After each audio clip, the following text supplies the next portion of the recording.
ye biri kuvugwa ko hari umuryango umeze nka mafiya waba wavutse muri Kiliziya Gatolika yo mu Rwanda, kandi noneho atari abarayiki gusa, ahubwo harimo n'abihaye Imana. Kugira ngo ntabivuga Mhm. nabi, reka ngewe noneho nkwereke amakuru mfite. hari abihaye Imana none baza kundegera, ndabashinzwe rega, kandi n'abasenyeri baba bambaza ngo hari asosiyasiyo yitwa, hari igikorwa, asosiyasiyo y'igikorwa, niko ariko bakita simbizi, ni asosiyasiyo igizwe n'abapadiri bamwe, abihaye Imana, abashatse, abanovise n'abasipirante nabo barimo, kandi ngo iyo asosiyasiyo barabihisha kuri abanovise babibizize kuko banze kuvugisha ukuri, meterese baba barabirukana. Icyo gikorwa kiriho, natangiye kucyumva. Hari imiryango imwe n'imwe ikizi kurusha abandi, ndasaba rero ukizi kuturusha azaze tuganire kugira ngo icyo kintu niba ari cyiza tugishyigikire, Biracecetse aho ngaho. niba ari kibi tukirwanye, ariko kirahari. Byacecetse. Mfite ibimenyetso nka bibiri naba ariko simbitanga uyu munsi. Murakoze kuzadufasha. Igikorwa ngo na asosiyasiyo igikorwa, icyo gikorwa ni iki? Ngo ni ibanga, ntirivugwa na benshi, ariko hari abakizi. Abo bakizi rero, baba mameya, baba metero de novise, tuzahane randevu tuganire kugira ngo icyiza kirimo tugikomeze, ikibi kirimo tukirandure. Padre, urabyumvise? Ndabyumvise. Turabigarukaho Ibyo kuvuga nanjye narabyumvise. nawe warabyumvise. Reka banze nkwereke n'ibindi turabigendaho mu kanya. Asosiyasiyo igikorwa yashinzwe mu ibanga, bino uri kubibona? Ndabibona aho ngaho. Asosiyasiyo ubwo ni ishyirahamwe ryitwa igikorwa kiri muri entre guillemets, harya entre guillemets. Yego, igikorwa entre guillemets. Yego, ni ukuvuga izina ry'iyi asosiyasiyo yitwa igikorwa. Yitwa igikorwa.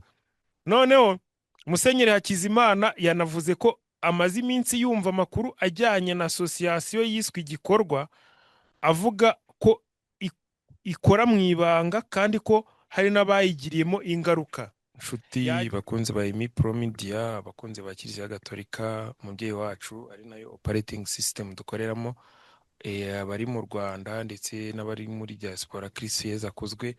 Gahunda ni Catholic Church Entertainment nk'uko bisanzwe. Ndi kumwe na padiri wacu dukunda Mundere Dominique guturuka i Roma mu Butaliyani. Bushize yadusuye mu Rwanda. Muribuka ko kuri Emi Pro Media yaragize ati ntago nagenda ntabasuye. Icyo gihe yaraduhuguye adusobanurira ibijyanye n'isi tugiye kwinjiramo, nako twamaze kwinjiramo, iri digital, ndetse na Kiliziya yo mu Rwanda muri no minsi hari icyo bise digital continent. Twasanze we yarabigezeho kera, dore ko ari nabyo yiga. Icyo gihe tubwiye ko yiga ibyo media literacy, kandi yageze ku rwego rwa doctora, kandi twibuke ko yigeze aba n'umuyobozi wa Radio Maria Rwanda igihe kinini cyane. Rero bino bintu by'isi iri digital igezweho arabisobanukiwe, ndetse icyo gihe yadusogongeje ku buryo ubutumwa bwakorwa kuri iyo si. Ni gute ubutumwa bwava mu muryango remezo no ku masantarari nako bukahaguma, ariko bukagera no kuri iyo si yindi iri digital, imiryango remezo yo kuri TikTok, kuri Instagram, kuri YouTube, aho hantu hose. Rero tugize amahirwe yo kuba tugiye kuba turi kumwe, ariko hari irijanse, hari ikibazo gikomeye cyane gitumye nyine nifuza ko dukora iki kiganiro. Muhamagara ndanamukanguye, reka tumuhe umwanya abanza dusuhuze, anadushyira imbere y'Imana, ubundi duhite dutangira ikiganiro. Bada, umwanya ni uwawe. Ndagusuhuje Emi, ndasuhuza n'abakurikira uyu murongo bose aho baherereye hose ku mpande zitandukanye z'isi, cyane cyane abiyemeje gutura kuri uyu mugabane uri kubeshwaho n'imbaraga za murandasi birumvikana n'impano Imana yaduhaye, ariko ababimenye kandi binjiye muri buno buryo bwa murandasi bifashishije uburyo butandukanye, nanone kugira ngo bakurikirane iri yogezabutumwa, mwese ndabashuje kandi ndabifuriza ineza n'amahoro bituruka ku Mana Nyagasani Umukiza wacu Yesu Kristo. Ni Padiri Dominique nk'ibisanzwe nk'uko wari ubivuze, ndi hano i Roma, ndi umunyeshuri, nkaba wari ubivuzeho niga ibintu bya social media, imbuga nkoranyambaga, uburyo kiliziya cyangwa se na sosiyete muri rusange, uburyo bagomba gutura kuri uwo mugabane wundi mushyashya twinjiyemo cyane cyane mu gihumbi magana cyenda na mirongo icyenda, ko ari bwo interineti cyane yarimo ikwirakwira.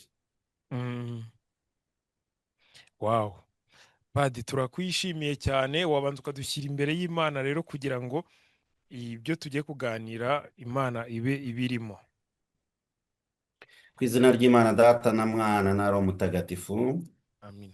turagushimiye Nyagasani Imana yacu, tugushimiye ineza yawe uhora utugirira, tugushimiye uburyo umunsi ku wundi tugutabaza kandi ukadusubiza.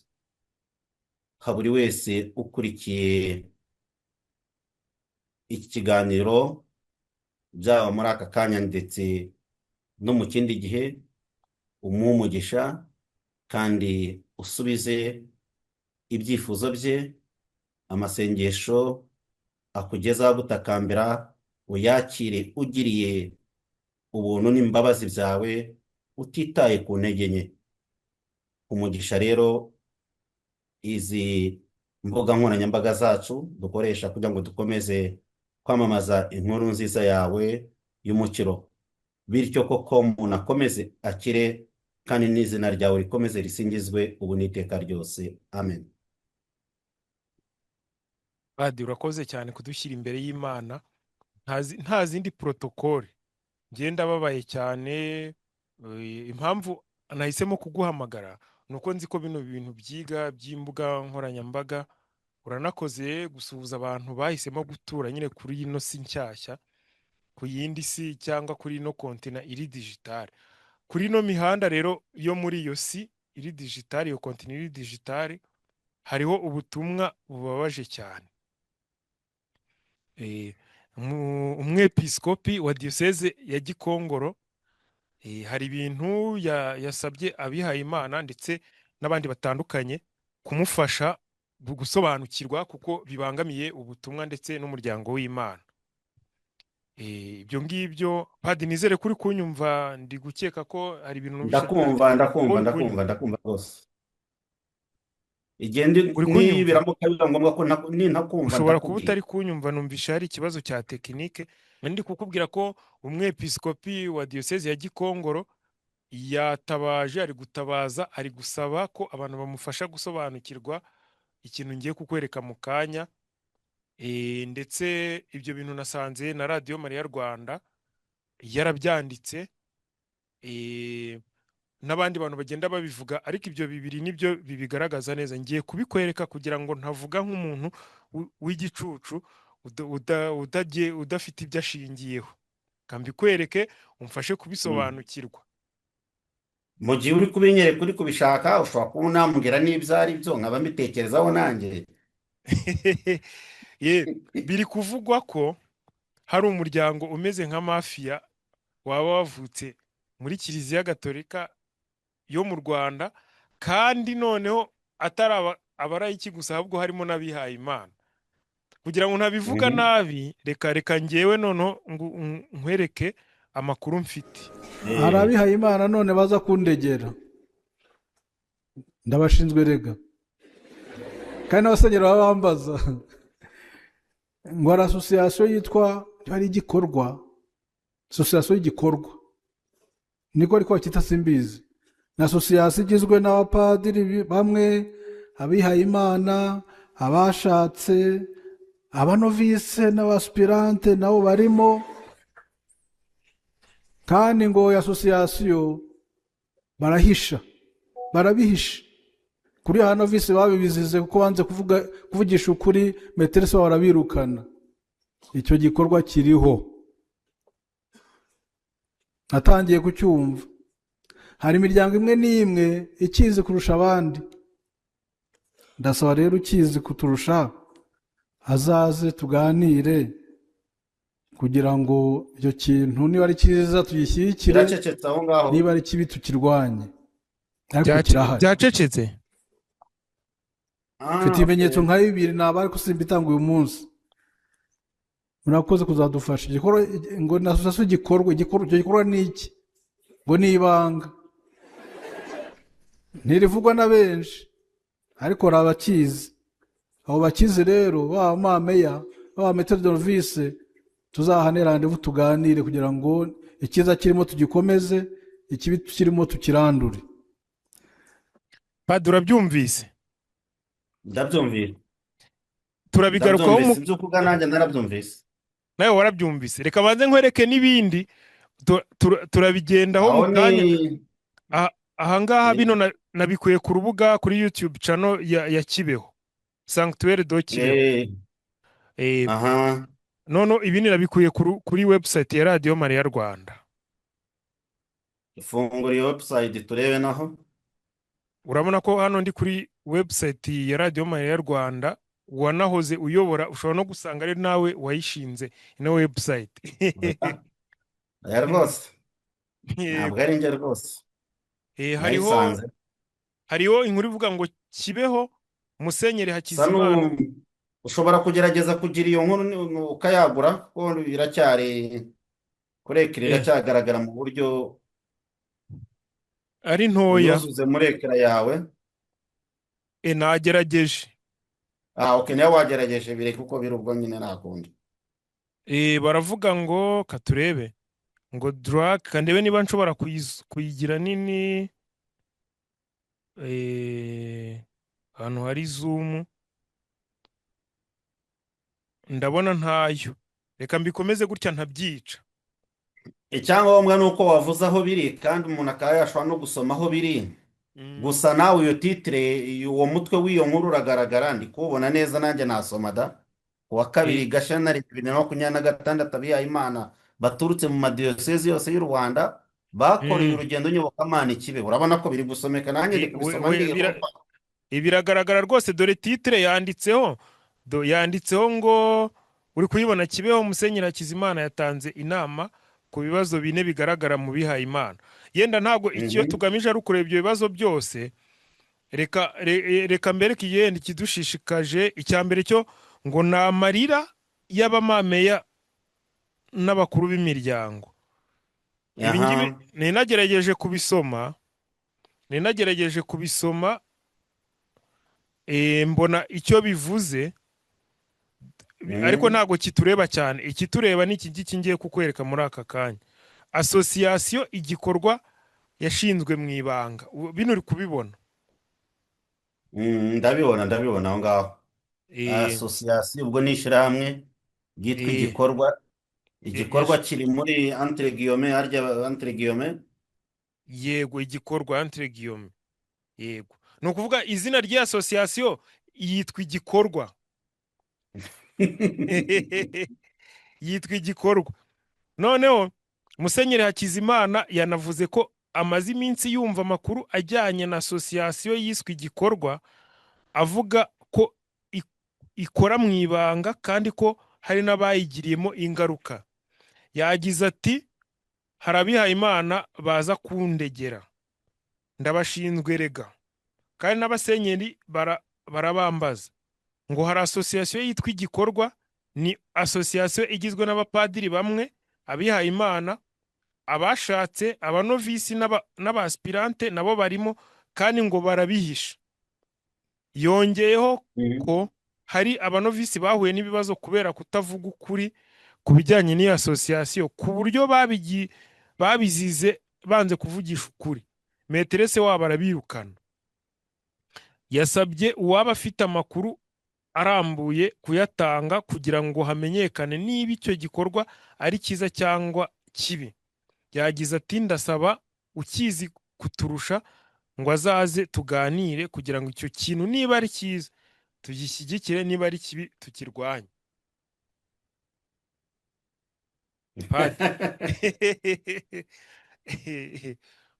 padi byakomeye ku mihanda.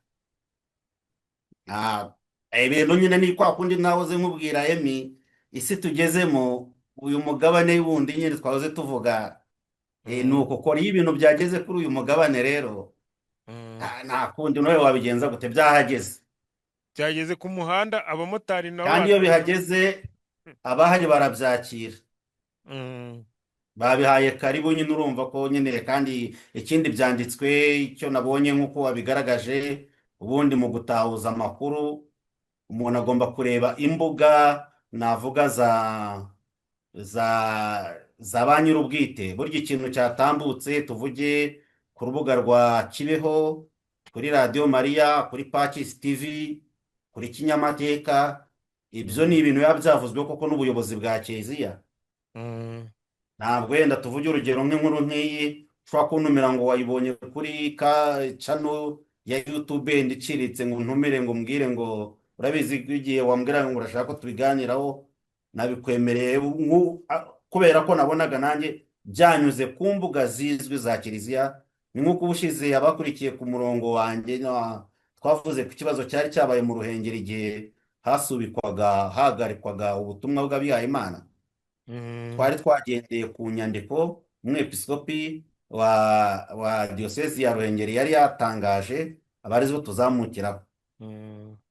Ndagira ngo Ibyo. rero mbaze uko washakaga wabitekerezaga, ngira icyo mbikusobanuriraho, kuko Mm, nanjye nkeka ko ibi narabibonye, kandi nk'umuntu uba umunsi ku wundi mu itangazamakuru, hari icyo nabitekerejeho, hari n'icyo naba nayenda, hari icyo nabikozeho nanjye ubwanjye. yego, nari ngiye kukubaza niba nawe warabibonye cyangwa niba ari njye ubikweretse. Yenda wabibonye ute? Bivuze iki mu butumwa bwa Kiliziya? Ni izihe ngaruka bizagira kuri Kiliziya cyangwa no kuri sosiyete yo hanze ya Kiliziya? Okay, urakoze. Ntabwo uburyo nabibonyemo, ubundi urabizi, yenda sinzi wowe wize harya wize ubuganga. Mm, buri muntu bajya bavuga ngo aba icyo yiga. burya mm, ubu ni ukuvuga ngo igihe mu gitondo birumvikana, iyo mbyutse nkamara gusenga, icyo nkurikizaho ni ukureba bwakeye gute, bwiriwe gute ku mm, mugoroba. mm, Hari ibinyamakuru birumvikana, haba yenda byo mu Bwongereza, ibyo muri Amerika, ibyo yenda hatandukanye, ariko nkamenya n'ibya Kiliziya yanjye. nkajya muri Vatican nkareba uburyo Vatican byiriwe, noneho nkajya mu Rwanda byiriwe gute. Ni muri urwo rwego nabibonye. Mu Rwanda nkurikira radiyo Mariya, nkaba nareba ku mbuga, nkaba nareba Kibeho, nkaba nareba mu Ruhango. Noneho bikahuza n'uko yenda njyewe impamvu mbikurikira nuko yenda navuga ko n'ibyo ku ishuri n'ubushakashatsi ndimo gukora nandikaho biragenda n'uburyo abakirisitu batura kuri uyu mugabane. Ni mm. gute bagomba kugenda bawutuyemo, ni gute bawitwaramo, ni gute iyogeza ubutumwa ryahaba. Ni muri uru rwego rero kubibona narabibonye, ndahamya ko atari wowe winyeretse bwa mbere. Hashize n'iminsi ndetse nkimara no kubibona, nahise ngira nshaka kubimenya ibyo ari byo nanjye. Ko Mm, Musenyeri nabonaga bisa n'ibimuhangayikishije, mm, nashushe nk'ukora ubushakashatsi bukeya, mm, kuko n'ubundi bwari bugikomeje. Nkurikije ijambo byitwa ko bikorwa mu ibanga, ikintu gikorwa mu ibanga biragoye guhita ukimenya. mm, Nahise ntangira rero ako kanya, yenda ari ubushakashatsi buvugwa n'ubutavugwa, ariko ahangaha kubivuga ntacyo bintwaye. Natangiye kubaza muri buri diyosezi kumenya se ni ibiki mu bantu tuziranye, bakama mm. amakuru. Hari bamwe bamaye amakuru ndetse bashobora kuba banakibamo, nkurikije kuko iyo ushaka amakuru, urabizi ko nshobora kuba nshaka kugera kuri Emi, ariko nzi ko nimpamagara Emi direkita atari wita byumva, ariko nkamurangirwa n'abandi. Yego. Mm, Ni uburyo butandukanye bwo kugera mu makuru. mm, Ubwo rero hari abo nagezemo, abantu bakambwira ati hari n'uburyo nasubijwe nkumva uwo muntu rwose, bitewe ko hari umuntu wari wamunangiye ati abamo mu gikorwa. Numvise uburyo nshubije numva koko ashobora kuba abamo. mm, Hari n'ubundi buryo, donc nashubijwe mu buryo butandukanye, ariko navuga ko muri rusange ntabwo nabishoje. mm, Ntabwo nabishoje kuko muri sosiyete ikihari, hari umuntu wambwiye ngo hari abantu wenda bashobora guta igihe kuri ibintu nk'ibi ngibi. no ndagira ngo ubwize ukuri ko ibintu byagiye ku mbuga nkoranyambaga cyangwa se mu itangazamakuru, uyu munsi imbaraga itangazamakuru rifite zirarenze. Niyo mpamvu ikintu gihari tuba tugomba kukimenya, kugikurikirana, umuntu akaba yatanga umusanzu. Hano ntabwo tuje guca urubanza, turavuga ibiriho, ibyavuzwe yenda n'umubyeyi umwepiskopi wa diyoseze ya Gikongoro, ariko natwe tukavuga ibyo twumvise ko njyewe cyane cyane ibintu bivuzwe n'umwepiskopi yenda asobanuye ivanjiri ndayakira nkayumva, ariko iyo yavuze ko hari akabazo runaka njyewe bihita byumvira muri domene yanjye ako kanya. Iyo bivugiye ku itangazamakuru ako kanya mpita mpaguruka no kuryama mbiretse nkabanza nkareba igihari. Ni muri urwo rwego rero nabyitayeho. Yego Padi, ndabikunze, ndifuza ko nyine wadusharinga icyavuye mu bushakashatsi bwawe, nubwo utarabusoza ariko hari aho bugejeje. Cyambere no hari igihe umuntu akora ubushakashatsi, navuga ko kugira ngo umenye igihari ntabwo nabwita ubushakashatsi bwimbitse cyangwa se buri mu rundi rwego. Burya niyo turi gutara inkuru aba ari ubushakashatsi bwo mu rwego rwo hasi, natagira umuntu ubufata nko mu rwego rwo hejuru. Ariko nanjye nabajije abantu batandukanye, mu bantu nabajije harimo abapadiri, harimo abarayiki, harimo yenda harimo abihaye Imana, ariko nuko iki Musenyeri avuga kirahari. Nkurikije ibyo abo nabajije, baba bavugaga ko bakirimo, baba bavugaga ko batakirimo, cyangwa se abandi abacyumvise, bose icyo bahurizaho nuko ikintu gihari kikaba cyitwa igikorwa. Asosiyasiyo igikorwa. Igikorwa. Ariko noneho uburyo ijambo ahubwo ntumvise ijambo asosiyasiyo ishyirahamwe. Ariko nanone abantu iyo bishyize hamwe, ishyirahamwe, hari ishyirahamwe rizwi mu mategeko twandikisha, cyangwa se no muri kiliziya iyo umuryango wa Gisoga turi kutangiye, kuko abantu bumve neza ijambo ishyirahamwe. Iyo bavuze les associations muri kiliziya, hari n'umuryango w'abihaye Imana ubarirwa muki sinzi muri urwo rwego. Abantu bishyize hamwe, iyo abantu bishyize hamwe basenga, donc abantu iyo bari hamwe umuntu mugomba kubyumva muri ubwo buryo. Naho nimwumve kuko hari abantu bashobora kumva association bakumva ati se n'ishyirahamwe ry'abantu bahinga ibijumba, n'ishyirahamwe ry'iki. Ni muri urwo rwego amashyirahamwe muri kiliziya abamo amatsinda atandukanye, asanzwe abamo n'abasaveri, abakarismatike n'abandi bose. Yego. Igikorwa rero nkurikije ko nabyumvise, nkurikije kandi nuririye ku byanditswe nabonye Musenyeri yavuze bikanandikwa na Radio Maria, nanjye bihuye ubutumwa bwanditswe n'ubwo umwepiskopi yavuze. Nkurikije ibyo numvise mu bantu, ntacyo iyo nyandiko n'iryo jwi ry'umwepiskopi ntacyo bakuramo, ntacyo bavuga bati ibi ngibi umwepiskopi yavuze ntabwo ari byo. Bavuga ko igikorwa kirimo hari ahantu cyavukiye, hari muri diyoseze imwe mu Rwanda gishobora kuba cyaravukiye, abakirimo baranyihanganira. Padiri, batari ibanga iyo diyoseze wumvishe mu bamotari wayivuga nta kibazo.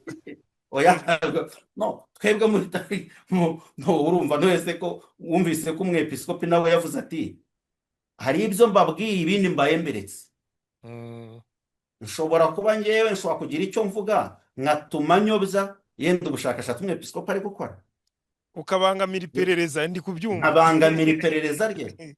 Ngenda avuga ibyo nari maze kugeraho, byoroheje ko numvaga ndenterese ibintu byaje ku mihanda nk'uko mubivuga, icyo gihe mba numva ngomba kubyumva.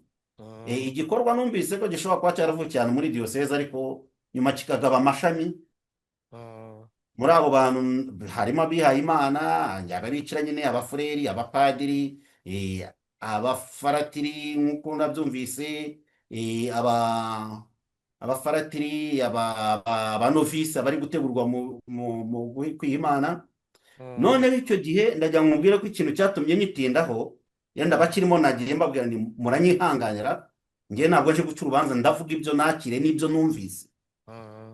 Ejo bundi narimo numva ikintu bita la fraternité Saint Pidis. Yego. ni abantu, ni umuryango navuga washinzwe na Musenyeri Lefebvre nyuma y'inama nkuru y'abera i Vatikani bwa kabiri. Mu gihe inama nkuru y'abera i Vatikani bwa kabiri yarimo ifungura imiryango ko kiliziya igomba kugendana n'ibihe, abo bo navuga ko iryo tsinda ryo ryavuze ko bo bagomba gutsimbarara ku mahame, niba abandi bagisoma misa bateye umugongo abakristo. yego Ni ubwo urugero. kera ubwo mbere ya Vatikani ya kabiri ubwo niko abapadiri babikoraga mbere. Hano na za ritari kiliziya ya Roma iyo uzitegereje nyinshi nuko zikimeze. Ni ukuvuga ngo hari abantu twavuga batsimbaraye kuri iyo myemerere yabo ya kera, ko bati ibintu by'iterambere muri kuzana gane nk'ibi bya murandasi. Hari umuntu uvuga atari ko padiri nawe ugiye ku mihanda ko ibyo bintu urimo ni biki, kubera ko umuntu atarafunguka ngo amenye ngo izi mpano Imana yaduhaye biri kugana he. Njye nkunda gusubiramo mu ijambo rya Papa Paul wa gatandatu, yaravuze ngo ubu buryo bw'ikoranabuhanga Imana yaduhaye ni uburyo Imana yaduhaye, nituramutsa tutabukoresheje mu kwamamaza Yezu Kristo ngo ku munsi w'urubanza tuzabibazwa, niko yavuze. Ni ukuvuga ngo kudakoresha ubu buryo bw'ikoranabuhanga, uburyo bw'itumanaho duhabwa n'Imana, ko ntabwo ari ibintu yenda abantu bamwe bavuga ngo ni ibintu abantu bahimbye. No. Imana niyo iduha ubwo bushobozi, ikaduha ubwo bwenge. Imana niyo yarabiduhaye, nk'uko guhera mu nama nkuru y'abera i Vatikani bwa kabiri mu nyandiko yiswe Inter Mirifica, tugomba kububyaza umusaruro. Uyu muryango rero nakubwiraga wa Fraternité Saint Pius, mu by'ukuri navuga kuri mu miryango tuvugisha ukuri ko uhangayikishije Vatikani, kubona tuvuge niba abana bari mu rugo akagira bamwe bavuga bati twe tugannye aha, ntabwo bishimisha umubyeyi. Kuko ngo nyuma ya Vatikani kiliziya yagiye ibegera buhoro buhoro, ariko bigera nabo bavuga bati no, ibyo muri kuvuga noneho bigeze aha ntitubishaka. Bashyizeho n'abepiskopi, wabo, bikaba bivugwa ko Papa Benedict wa 16 ari mu bantu babegereye cyane, kuko Papa Benedict wa 16 yari yarakoze mu nama nkuru y'abera i Vatikani bwa kabiri, yari ayirimo. Barabegera bakora urugendo kuko babagarura mu murongo, ariko birangira byanze, kugeza aho ndetse Lefebvre Musenyeri akiriwe muri kiliziya. Ariko ubu ngubu batangaje yuko mu kwa gatandatu z'uyu mwaka bazatanga ubwepiskopi. Kandi ubundi Ubwo rero ubwepiskopi buturuka kwa Papa. Umwepiskopi Papa niwe utorera mu basaserdoti, agahitamo abazatorerwa ubwo bwepiskopi. Urumva bo rero bameze nk'abagumutse bajya ku ruhande, ndetse nta nubwo ari bameze, bageze ku ruhande. None se ubwo bagendera ku yaye mabwiriza, ntago bemera bagendera ku mabwiriza ya Papa. Bo bemera, urumva hari ikintu cyari gihari mu gihe cya Yezu. Urabona abafarizayi bavugaga ko ari abatowe repure, abantu badafite inenge, ndetse bagatangazwa na Yezu kubona asabana n'abanyabyaha. Burya kimwe mu bintu rwose bazizaga Yezu n'icyo ngicyo kirimo. Abantu bo kumva ko bari resepare, abitandukanyije, ariko bakumva ko ari bo bamwe mu kuri. Nkaba nkunda no kubyigisha, mvuga ni iyo havutse itsinda mu basenga mu madini n'amatorero runaka, ariko bona harimo amatsinda avuga ngo twebwe nitwe turi mu kuri, bariya barayobye, bari ibintu barimo ntawamenya. Ibyo byahabaye ku gihe cya Yezu, ariko n'uyu munsi biracyahari. Abo bantu baba bamugenza gutyo, ni ukujya ujya ubagendera kure akenshi. Padiri ukiri aho ngaho mpise nibaza, hari ibintu njya nibazaho, hari ibintu by'ubutsindatsinda nabwo mba mbona, sorry ababamba bare kumvuza ubutsindatsinda, hari amatsinda menshi aba ari muri kiliziya gatolika, wagira ngo ni nk'amashyaka nyine, ukibaza se ni ukubera iki, kuki twese tutaba umwe tukareka kujya muri ibyo ngibyo. Amatsinda ni ngombwa, kandi burya ni nk'uko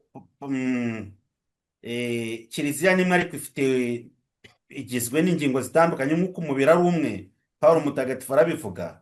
Buriya itsinda, iyo kiliziya y'inama y'episkopi yaryemeye mu bushobozi bwayo, irabanza ikarigenzura, ikareba imikorere yaryo, ishobora no kuryemera, ndetse ntibivuga ko na nyuma yaho ishobora kwemera umuntu, ariko nyuma yaho akagutungura. Yenda tuvuge nka biriya byabaye mu Ruhengeri, none se umwepiskopi niyo yari yemeye buriya muryango. wowo burate disenti Ariko nyuma yaho yagaragaje ko yatunguwe ibyo yari abategereje uzi ko byagenze. Niyo mpamvu burya kwigisha ari uguhozaho, kandi ibintu by'Imana ni mu rugendo ruhoraho. Ariko ndagira ngo tutabitinda, wenda twigire ku gikorwa yenda n'abantu wararitse. turi kubasobanurira asosiyasiyo igikorwa. Turi mu gikorwa cy'igikorwa mbese ubu wari uri kutubwira ko n'ikiganiro ni igikorwa erega. nacyo ni igikorwa. Ni ukuvuga rero ngo iyo tuvuze ngo igikorwa mu by'ukuri ni ikintu navuga ko ubwabyumva ko tudasobanukiwe nacyo, kubera ko n'iki turimo kiganiro ni igikorwa, turi mu gikorwa.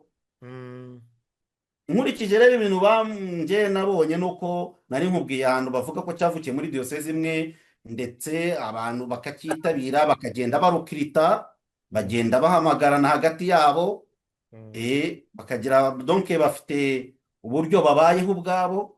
Hari n'umuntu wambwiye ko ngo aho cyavukiye bigeze kuba abana bahamagaza, niba ari byo simbizi, nari nyishaka uburyo tugomba guhuza amakuru n'andi. Yenda wansabye ikiganiro ngewe nkikomereza ubushakashatsi bwanjye, ntabwo nari nakageze ku ngingo nyinshi, ariko nkurikije uko byagendaga bihura byanyerekaga ko n'ubundi ibikurikiyeho bishobora kuzakomeza kuba gutyo.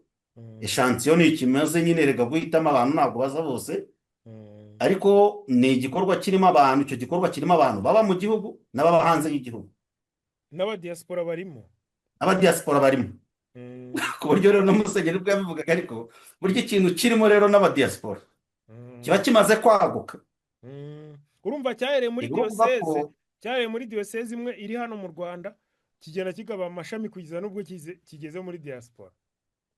Kiri muri diaspora kuko mubona abajije harimo no mu diaspora, ndetse umuntu umwe twavuganye ambwira ko nawe ashobora kuba, ngewe n'umuntu wari wandangiye umuntu avuga ko ashobora kuba kirimo mvugana nawe, yambwiye atari ku bundi igikorwa muragishakaho iki?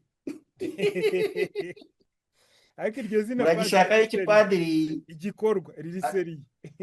Arambwira ati ngewe igikorwa cyanyigishije gusenga. Kuko urabona ko iki kiganiro turimo bitangaje no muri commentaire uza kubona nuko tuza kugisoza n'umuntu udukurikiye adasobanukiwe igikorwa. Azari n'umwaka uzashira ataragisobanukirwa.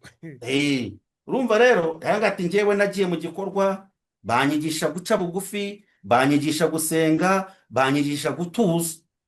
Mwumva ari byiza gusa kugeza aho si byiza. Nahise ndavuga ni kubera iki icyo gikorwa muvuga? Ubundi imiryango y'abasenga yivutse, hari uburyo nshobora gutangiza nk'umuryango uyu munsi, nkegera padiri mukuru nkamugisha inama muri paruwasi, padiri mukuru akabwira umwepiskopi nyabona hano umuryango wavutse, diyoseze ikabikurikirana buhoro buhoro, uburyo kiliziya mu bushobozi bwayo ireba. Noneho nkamubaza nese kubera iki icyo kintu cy'igikorwa gisa n'icyatangiye kera, kuki kitabaruko ni kiliziya itakimenya nk'uko uriya musenyeri yavugaga? Yenda kuki kitemerwa na kiliziya ni ukubera iki? Ati wibibazaho byinshi, ati we kumbazaho ibintu byinshi, turekere igikorwa cyacu. Yenda bwana, ariko no ndi kuvuga ibintu ndi kubikubaza kubera ko umwepiskopi wa diyosezi ya Gikongoro yabivuzeho. Nta kibazo, nge muri mu gikorwa cyanyu ntacyo mbatwaye, nuko nari nteretse ubushakashatsi buhoraho. Ni ibintu biba bihari. Arambwira ati rwose igikorwa kirahari kandi sinzakivamo. Impamvu rero biriya buryo namaje nese bikora gute? Nanjye nicyo ngiye kukubaza ngo gikora gute. Yambwira ati nkurikije noneho ubwo uwo ngo ibyambwiye bihuye n'ibyo abandi bambwiye, ati twebwe twubakiye ku mpuhwe z'Imana.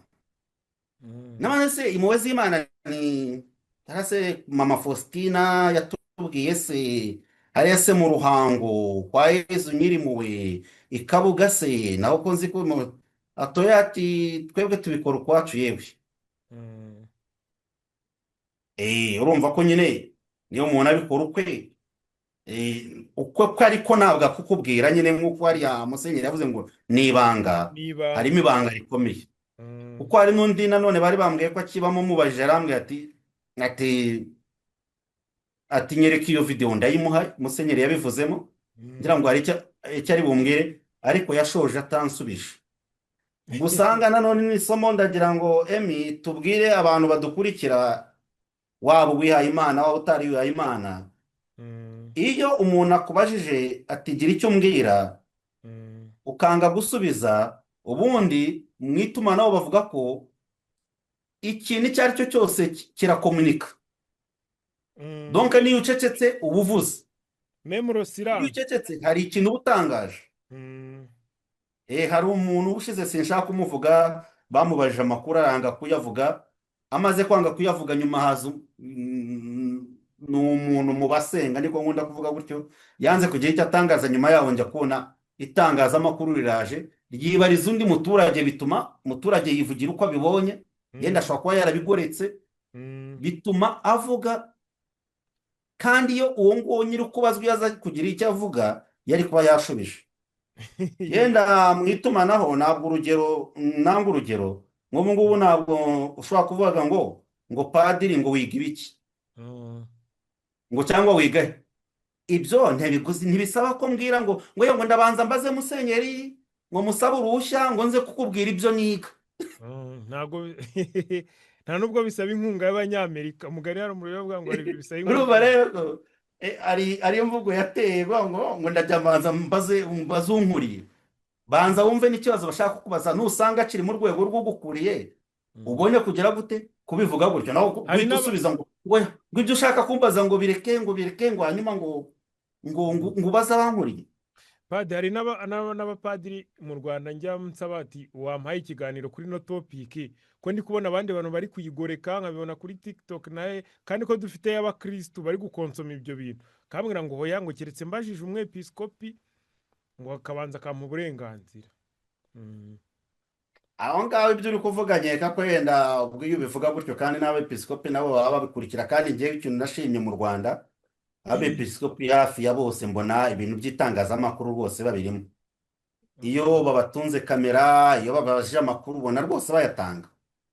Njye numva rero ko niba abepiskopi online cyangwa se kuri microphone, kuri mikoro bagaragara, nkeka ko n'abapadiri bivuze, nkeka kandi ko atari na bose. Ikindi nanone ni uko ngewe umupadiri ushobora kuvuga gutyo ntabwo namurenganya, ni ukubera ko ibintu by'itumanaho navuga ko bigenda bikura byihuta. Hari abantu rero bahitamo kubihunga, nubwo ariko nta yandi mahitamo, n'ubundi ni uguhunga ikintu kizagusama. Ni uguhunga ikintu kizagusama. Njye nkeka ko abantu bagombye gutangira kubitinyuka, ahubwo umuntu nanone akaba ikintu cya media literacy, ndabikoresha gute, ndabihugukirwamo nihe nakura ubumenyi bwabyo, ariko kubihunga ntabwo ari cyo gisubizo. Nuko twikomereze, twari turi kuvuga uko bikora biriya bintu. Ubwo rero ikindi kintu numvise bambwiye hano ni uko hari umuntu yambwiye ati uburyo bikora, ati harimo n'ikintu twakwita iryo banga musenyeri yavuze, ariko ibanga rishobora gutuma rigira ingaruka ku bantu. Uti kubera iki? Hari umwe muri abo nabaje arambwira ati yewe, ati hari igihe bigeze kutubwira ati abantu bagiye mu gikorwa, ati bajya mu ruhango mu mwiherero, byumvikane ko yenda ashobora kuba ari n'abantu babakira mu mwiherero. Ibi nabyo niba turi mu matsinda, burya kwakira abantu mu matsinda ushobora gukunda amafaranga, ariko utabanje kumenya ngo abantu nakire ni bande. Niba abantu baje mu izina, bagaragara mu izina rya kiliziya, ariko uwo muryango cyangwa iryo shyirahamwe rikaba ritazwi, wowe ukakira abantu, icyo gihe nawe ushobora kwibazwa ati ushobora kwibazwa ukishima amafaranga baguhaye n'iki. Icyo gihe umuntu nyine yambwiye ati hari igihe bigize igikorwa cyakorewe mu ruhango, umwe mu bakigize ajyayo, hanyuma abajije umugenzi we babanaga muri kominote mu rugo, aramubwira ati ngiye mu mwiherero mu ruhango. Agezeyo ngo mu ruhango, abajije bagenzi be bo mu gikorwa, bamubajije bate se wabwiye abo mubana ko wari ugiye hehe? Ati nababwiye ko nje mu ruhango. Ati ntukongere kuvuga gutyo, tujye kuvuga yenda ko wagiye gusura mwene wanyu wagize akabazo, wagize gute. Bigaragara rero ryabanga umwepiskopi yavuze ntaho riri. Cyangwa se tukaba turi kuganira nka gutya, nkajya kwitaba telefone nkaba ati ubundi iryo jambo igikorwa ufate nk'ijambo, mu by'ukuri ntabwo ari inyito y'iryo shyirahamwe niba ari nahari. mu buryo ryaba ririmo, ahubwo ni nka kode. Donc kode murabizi ko uyu ukora amanalize bavuga bati iki nyise A, iki nyise B, iki nyise C. Hanyuma nanone nk'igihe tuvuge nk'igihe abakristo batotezwaga, hari ibimenyetso bahitagamo kuvugana hagati yabo. Nk'ubu navuga ni Emi, ninjya nzamura ukuboko gutya, urahita umenya icyo mvuze, ariko abandi ntibazabimenya. twebwe tubizira Hari uzabisobanura mu buryo butandukanye. Mu by'ukuri igikorwa nkurikije uko bambwiye, ni ijambo baziranyeho ubwaryo, ku buryo dushobora kuba twicaye nko muri salo turi nk'abantu 5, umuntu akavuga ati yewe ati ngiye mu gikorwa, ati yewe ati tujya mu gikorwa nkaguhamagara, ubwo se uramenya ko igikorwa ari ikihe? Ibikorwa ko ari byinshi, hari uguhinga, hari ukwiga, hari ukujya mu kazi, hari kujya ahantu hatandukanye, ibikorwa ni byinshi. Niyo mpamvu yo kwanga igikorwa ni ikintu ni ikintu urumva ni kode bagihaye kugira ngo rezinisiye cyangwa se ba nyir'ubwite babizobereyemo bajye babikominikana hagati yabo. Ariko ngo ndabwira mu gihe cy'imbuga nkoranyambaga no mu itumanaho turimo biragoye, nkuko na Yezu yavuze ngo nta gihishwe kitazagera ahagaragara. Nkeka ko nabyo byagiye agara kubera ko iri tumanaho, iyo Musenyeri yenda aza kuba yabivugiye ahantu hatari ku mikoro, ntabwo abantu bari kuzabigumana hagati yabo. Ikindi nabonye ni uko ibi bintu byasirikiraga mu matwi y'abantu benshi byari birimo, ahubwo Musenyeri icyo yakoze ni ukuvuga agasa n'uworosuraga amatwi y'abantu, kuko ni ukorosura wabyukaga, yavuze ibintu ariko abantu benshi ntibyabatangaje, ati yarabivuze. Yenda bababaye ba nyir'ubwite babirimo bababaye ko Musenyeri yabivugiye biri gutambuka ku mbuga nkoranyambaga Karubanda, yenda nicyo cyabababaje. Ndavuga bati okay, birabaye. Urumva rero ikindi numvise, urumva aho ngaho harimo ikintu cyo kubeshya. Niba tugiye kujya mu gikorwa, nkabwira umuntu tubana ni yewe ni njyewe ngiye gusura umurwayi kwa muganga mwene wacu, nariko ndamarayo 3 kandi mugiye mu gikorwa, ubundi icyiza kirigaragaza. Aho rero bituma abajya mu gikorwa bashobora no kugerekerwaho ibintu bitari byiza, kandi yenda basengaga bibereye mu bintu byiza. Abo nanone niyo mpamvu ngiye abantu bari mu gikorwa banakombye no kunshimira kuba ndi kubavugira aha ngaha noneho, kuko ndi gukora ku mpande zombi. None se naje kubavugira kubera ko ntabwo bari kwivugira, njye ndi gusa yego ntabwo ndi ku ruhande rwabo, ariko ndi kuvuga nkerekana, kuko mu byo bambwiye hari n'ibyo natinyuka kuvuga aha ngaha. Attention, hari ibyo nashaka kuvuga aha ngaha muri rya banga ryabo. Muri rya banga nanjye hari amabanga bambwiye nashaka kuvuga aha ngaha. Kubera iki? Kubera ko nyine iyo ikintu ari ibanga cyangwa gikora gutyo, akenshi abantu bazavuga bati bazakongeraho n'ibyo utakoze, bazabyongeraho n'ibyo utakoze. Ikindi bambwiye ni uko hari abakigiyemo bakakivamo mu gushaka amakuru. Bamwe barambwiraga bati ati kugira ngo yamenye neza, nuramuka ugeze ku bakigiyemo bakakivamo, ati amakuru uzaba uyagezeho. Abo nibo bayavuga. Atariko kandi niyo ukigezemo si bahita baguhishurira ibiberamo. Donc hari les étapes, intambwe. Ushobora kukigeramo uyu munsi, nawe uyu munsi ukakigeramo, ariko ukazamara umwaka utaramenya ibiberamo.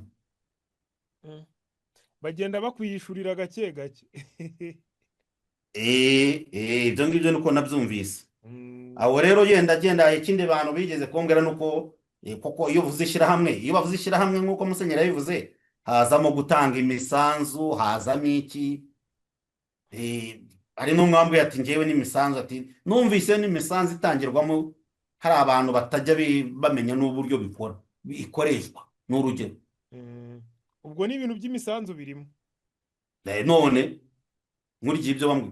Ikindi rero navuga nuko ni izi ngaruka zitangiye kuba ku bantu. Musenyeri yaravuze ngo hari abanovisi n'abantu batakurikirana uza ni abantu bari kwitegurira kuba ababikira.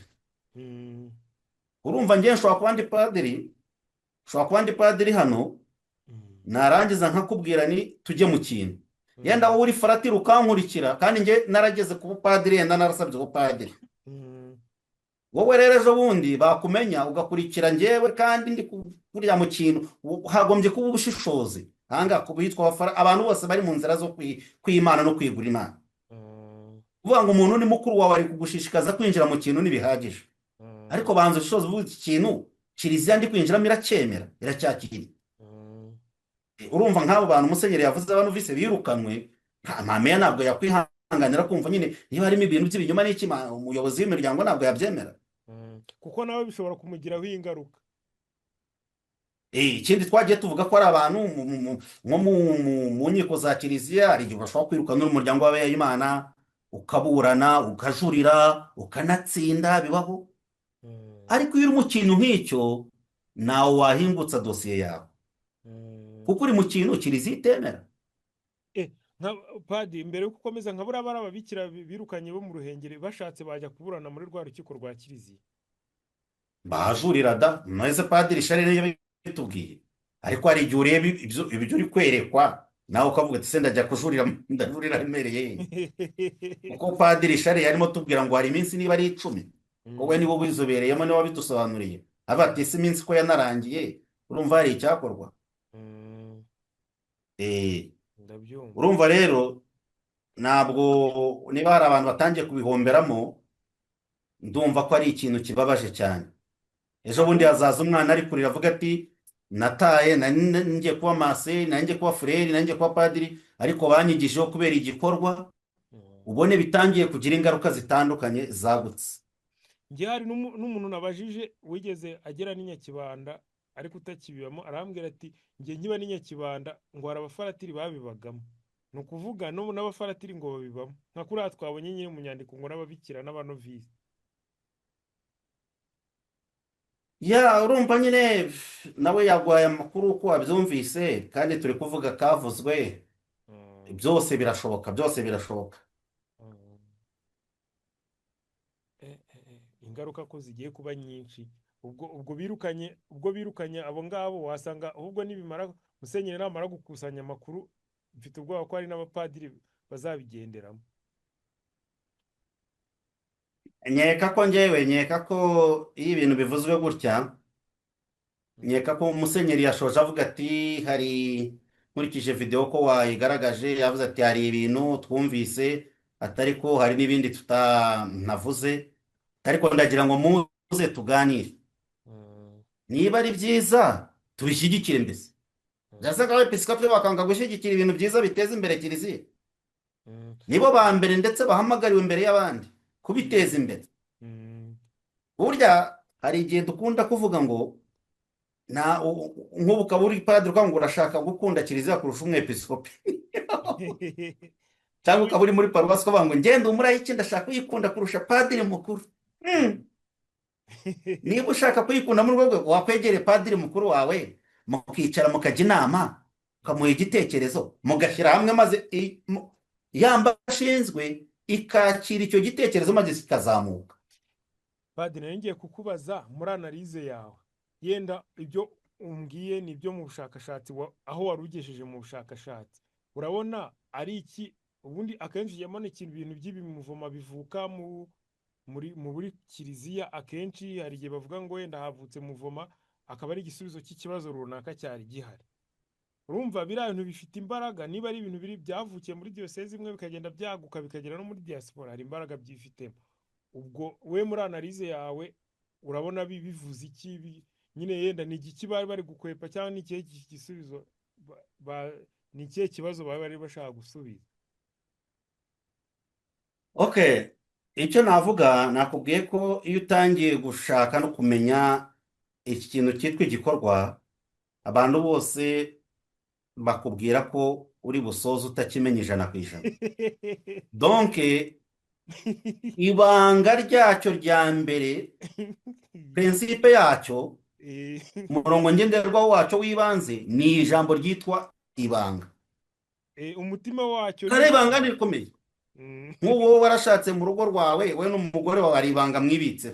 Padi tugana ku musozo tubitangira mu bushakashatsi wakoze wambwiye ko no muri ya baruwa nagusomeye ya nyandiko yo kuri Radio Mariya Rwanda ndetse no muri ya video ya musenyeri twabonye ko igikorwa kirimo abihaye Imana kirimo abarayiki kirimo abari mu nzira yo kwiha Imana abanovise abantu batandukanye. Twari tumaze kubona ko bamwe byatangiye kubagiraho ingaruka nk'abari abanovise, ubwo nari nkubajije nti se yenda twavuga ko aribo bonyine bizagiraho ingaruka, se abapadiri n'abihaye Imana, ababikira, abafurere babirimo cyangwa n'abatabirimo, ingaruka bizagira ku muryango w'Imana muri rusange n'abarayiki tutabaretse, urabona ari uwuhe ingaruka bizabagiraho? Noneho tugana ku musozo, ni iyihe nama wabagira, wagira kiliziya ubwayo nka administration, n'inama wagira abo ngabo babirimo? urakoze ndagushimira ko ikibazo umbajije. Ingaruka yenda twari tumaze kuvuga, yenda nk'uko umwepiskopi wa Gikongoro yabivuze ati hari abo birukanye. Ntabizo mubwira ko ntacyo wabaza biri mu bintu kiliziya itigeze itangaza ku mugaragaro, kabera aho ngaho mu bwisho. Iyo bakwirukanye ntacyo wanabaza, ubwo nyine n'ababirimo babyumve ubyinjire, muzi ko nyine ushobora kwishinga undi muntu afite iyo yageze, hanyuma ugakomeza ugakurikira gusa. Icyo gihe ni ukwirengera ingaruka zabyo. Ikindi ni uko ingaruka dushobora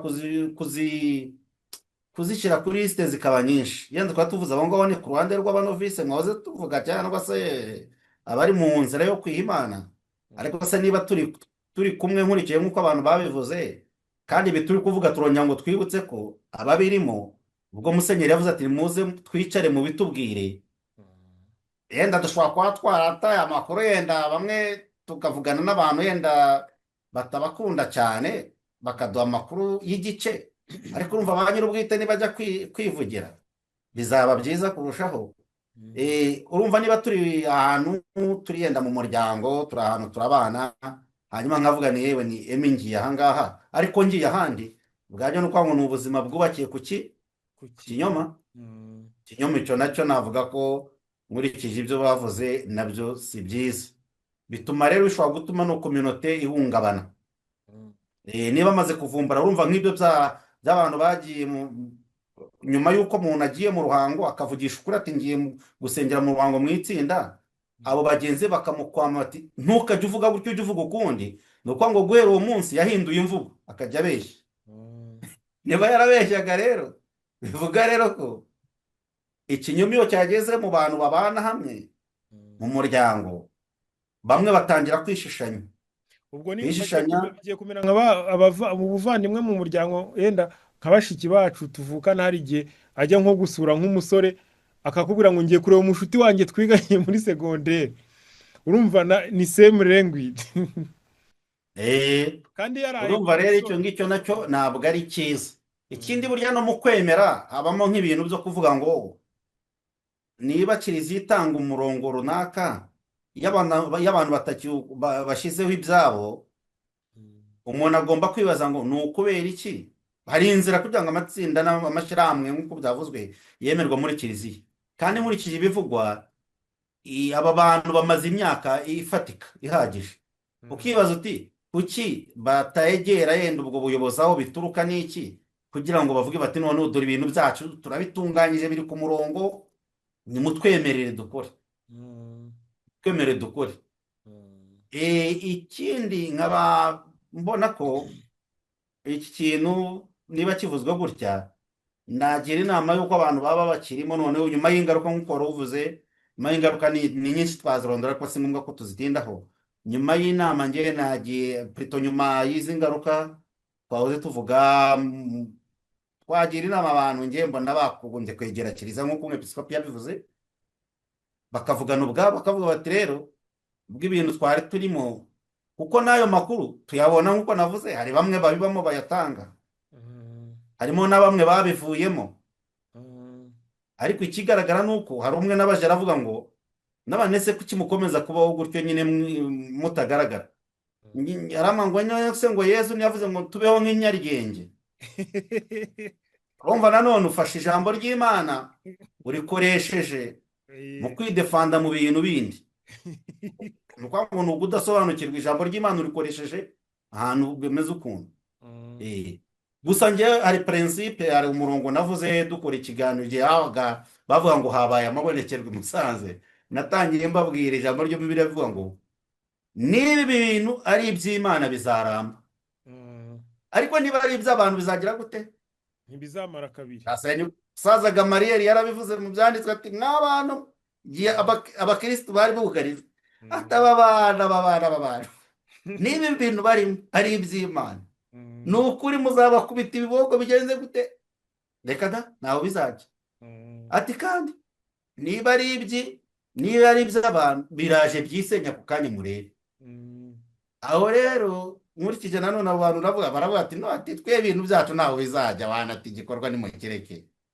Ariko njye nk'abandi none harimo nibariza amakuru n'ibindeba ntabwo nshinzwe kugira gute, ntabwo njye ndi umuntu kubenterese kuri icyo bita pikora ricereka akantu gatoya nubwo twabyita ubushakashatsi ni ukugira ngo umenye ibintu bidahita gutyo, umenye bihagaze gute, bimeze gute. nta numva rero ko icyo nacyo njye nagira inama abantu bari muri uwo muryango nk'uko nari mbivuze kujya kureba umwepiskopi ushinzwe abihayimana nk'uko ari we yabivuze, ko yavuze ngo ari kuvugira abepiskopi bose. Kandi bigaragare ko aho cyavukiye buriya umwepiskopi ashobora kuba aho cyavukiye ashobora kuba ari we wahaye amakuru. Nanone uriya mwepiskopi wa Gikongoro nawe ashobora kuba uretse ku ruhande rw'ingo z'abihayimana. Ubu rero nyuma y'uko iyo umwepiskopi avuze ikintu abakristo barahaguruka. Ubu ni ukuvuga ngo impamvu nyiri uko ukivuga buriya agiye kugikurikirana ni uko abantu babanaga nko muri makominote bagiye gukora tansiyo cyane.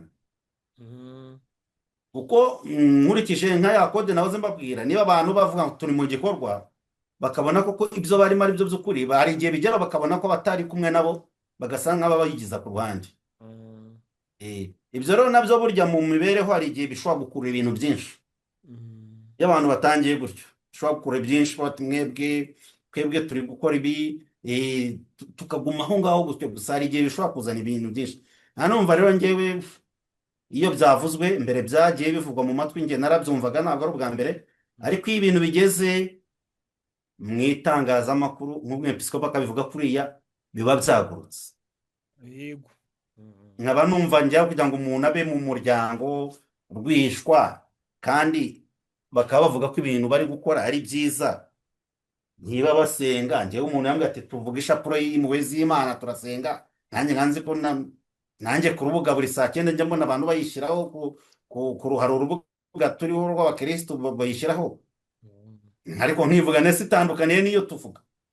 Abantu se kiliziya yavuga ko cyangwa abamame bavuga ko babangamiwe nuko abantu bavuga impuhwe z'Imana.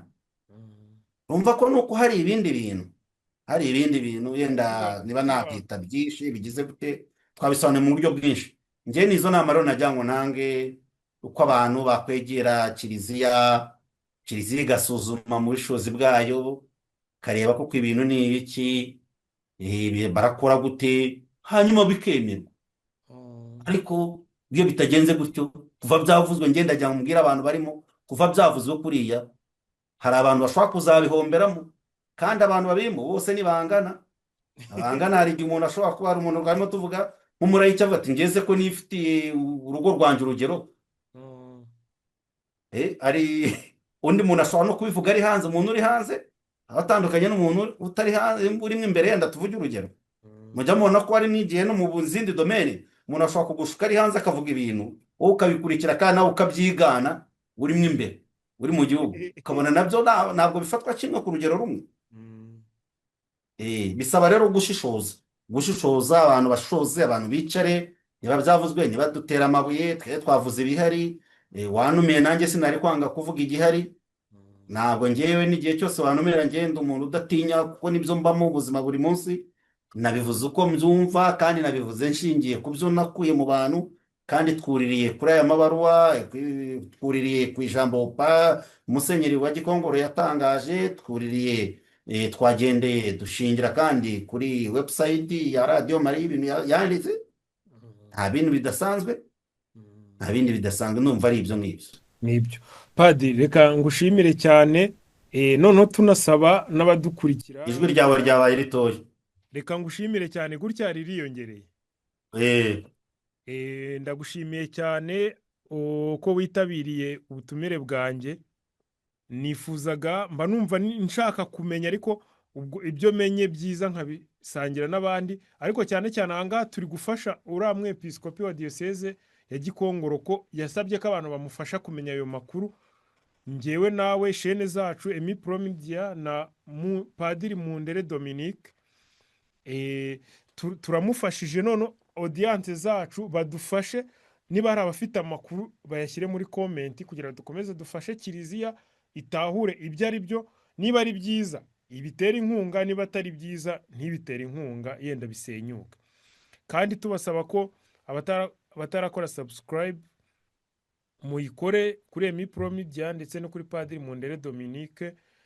Murabona ko nitwe tugiye kubaha aya makuru ashyushye, nibwo mukiyumva. Tuzajya tubaha n'ayandi.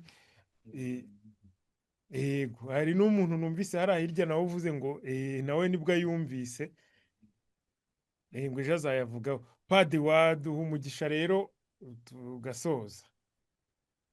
Ndagushimiye kuba untumiye, ndagushimiye kandi nshimiye abagukurikira kuri uyu murongo wawe bose uko bangana bose, n'abari kurikira uyu murongo wanjye Mundere Dominique. Umunsi ku wundi dusangira ijambo ry'Imana, ariko niyo yabonetse uburyo nk'ubu budasanzwe nabwo ikiganiro kigakorwa. Ndumva rero aba bose mbashimiye kandi Nyagasani akomeze abaho umugisha. Ni ubaha Imana Data na Mwana na Roho Mutagatifu uko bisanzwe iteka, ni wowe nowe n'iteka ryose. Amen. Nyagasani Yezu nabane namwe, Mwe kandi murane. ushobora byose nabaho umugisha Imana Data na Mwana na Roho Mutagatifu. Amen. Amina. Padi, murakoze Mukomere rero cyane. Merci beaucoup.